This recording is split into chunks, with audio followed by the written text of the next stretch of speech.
After I left school, I became a teacher, and even in the classroom I was really drawn to the children who were struggling either academically or emotionally. And I felt this real burden of like I just wanted to do more. I wanted to do more outside of the classroom. Well, after finishing school, I went into business. I actually worked in a family business, so I worked with mum and dad, and I'd been doing that for about 16 years. I believe that the purpose for business was to help people around us. So we were able to put funding into things like kids programs, children's camps, but my heartbeat was always to do more. And so we became foster parents fairly early on in our marriage. And we also helped on camps for kids that were going through major trauma and loss in their lives. Then we heard about this thing called child trafficking, and life completely changed. By then we had 3 children of our own, and I just couldn't imagine anything like that happening to them. Later on in the year, we watched a video from Zoe, and it was talking about how they were rescuing and helping children in Thailand.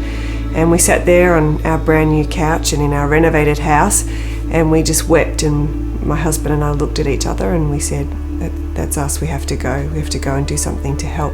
And so we made decisions to exit from business, exit from life in Australia, and my wife and I moved over here with our 3 young kids, and we started working at Zoe in Thailand. We've known David and Andrea Cross for, I don't know, long time. In 2016, we came to Thailand to help with some tech stuff. My husband's into tech, and I sat and talked with David. Just chitty chat, and then it turned to bookkeeping and accounting, and I was like, oh, I can actually help.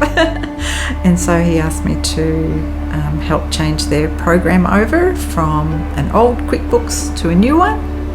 Sure, I can do that at home. So I did, and it's grown from there.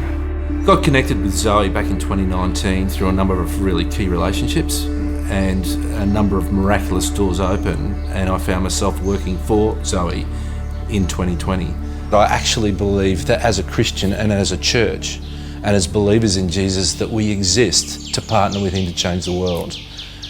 It's not okay to treat human beings as a commodity.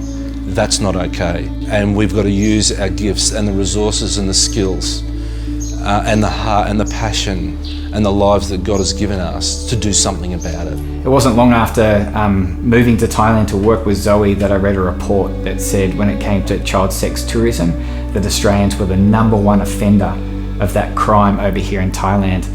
Mate, as an Australian, I thought we've just got to do better.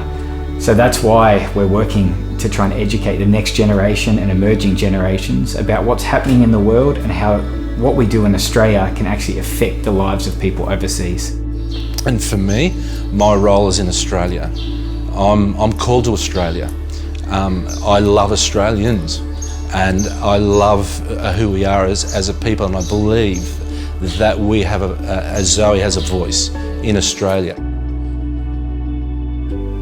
I think now that we've been with Zoe for such a long time now, sometimes people will say to us, oh, like, are you getting tired, or how are you guys feeling? It's a pretty tough space that we work in. But I tell you what, there's something that never gets old, never gets dull about watching children's lives be absolutely transformed before your very eyes.